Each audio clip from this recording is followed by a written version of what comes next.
നിങ്ങൾക്കിനി വിസ്മയം വേണോ? നിങ്ങൾ വിസ്മയങ്ങൾ എന്ന് പറഞ്ഞപ്പോഴും പരിഹസിക്കാൻ ശ്രമിച്ചല്ലോ. ഇപ്പൊ അര ഡസനിൽ കൂടുതലായില്ലേ വിസ്മയങ്ങൾ? ഇനി വേണോ? അല്ല ഇനി വേണോ? ഇനി വേണോ? ഇനി വേണോ? ഇനി വേണോ? ഇനി വിസ്മയങ്ങൾ വേണോ? ഇനി വേണോ? ഇനി വേണോ? വേണം. നിങ്ങൾ ഇനി വിസ്മയം ഉണ്ടാവുമെന്ന് ചോദിക്കണല്ലോ ഇപ്പൊ. അല്ല, നേരത്തെ ഇടയ്ക്കിടയ്ക്ക് എന്നോട് ഒരു 4 ദിവസം മുമ്പ് ചോദിച്ചിരുന്നു. അപ്പൊ ഞാൻ പറഞ്ഞല്ലോ ഉണ്ടാവും, ഇനിയും ഉണ്ടാവും. വേണം വേണം, ഞങ്ങൾക്ക് വിസ്മയം വേണം. വിസ്മയം കിട്ടിയേ പറ്റുള്ളൂ, ഒരു രക്ഷയില്ല. ഒരു വിസ്മയം ഇങ്ങോട്ട് എടുത്ത് പുറത്തിട്ടെ. സതീശൻ പറഞ്ഞു കഴിഞ്ഞാൽ ആ വാക്ക് കൃത്യമായതുകൊണ്ട് വിസ്മയത്തിന്റെ മേള ഉണ്ടാകുമെന്ന് ഞങ്ങൾക്ക് ഉറപ്പുണ്ട്.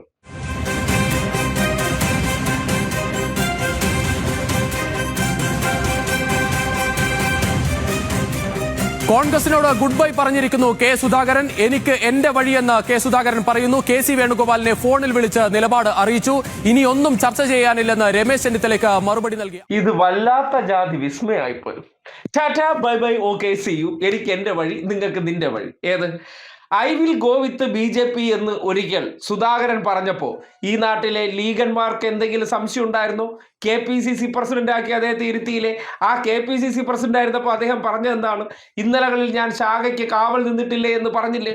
അപ്പോൾ KPCC പ്രസിഡന്റ് ആയിരുന്നുകൊണ്ട് സുധാകരൻ പിണറായിയുടെ നാട്ടിൽ ജനിച്ചതിൽ എനിക്ക് അപമാനമേ ഉള്ളൂ. പക്ഷേ ഈ നാട്ടിൽ BJPക്കാരെന്ന് പറഞ്ഞാൽ അദ്ദേഹത്തിന് അഭിമാനമാണ്. എങ്ങനെ?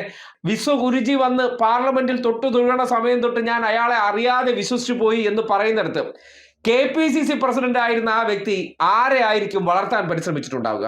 ഇയാളുടെ ഈ മനസാലയെ വെച്ച് ഇയാൾ ഏത് പദവിയിലിരുന്നാലും, ഇപ്പോൾ കണ്ണൂരിൽ MP ആണ്, ആർക്കായിരിക്കും അവിടെ കൂടുതൽ പ്രിഫറൻസ് കിട്ടുക? ഏതെങ്കിലും ഇടതുപക്ഷക്കാർക്ക് കിട്ടുമോ? ഇല്ല. BJP എന്ന കേരളത്തിന്റെ തറ പറ്റിക്കിടന്ന വെറും ഒരു ക്രീപ്പർ, വെറും വള്ളിപ്പടർപ്പായിരുന്ന ഒരു രാഷ്ട്രീയ പാർട്ടികളെ എങ്ങനെയാണ് എണീറ്റ് നിർത്തിച്ചതെന്ന് പറഞ്ഞാൽ ഇതുപോലുള്ള ഊന്നുവടികളിലൂടെയാണെന്ന് ഇനിയെങ്കിലും ഈ നാട്ടിലെ ന്യൂനപക്ഷ വിഭാഗക്കാർ മനസ്സിലാക്കുന്നത് നിങ്ങൾക്ക് നല്ലതാണ് എന്ന് മാത്രമേ പറയാനുള്ളൂ. വരും കാലങ്ങളിൽ BJP വന്നാൽ അനുഭവിക്കാൻ പോകുന്നതും അരക്ഷിതാവസ്ഥ നേരിടാൻ പോകുന്നതും ഈ രാജ്യത്താകമാനം എടുത്ത് പരിശോധിക്കുമ്പോൾ നിങ്ങൾക്ക് കാണാൻ പറ്റും. അധികാരമോഹികളായിട്ടുള്ള ലീഗുകാർക്ക് 5 വർഷം ഈ തലമുറയിലുള്ളവർക്കൊന്ന് ആ കസേരയിൽ ഇരുന്നാൽ മതി.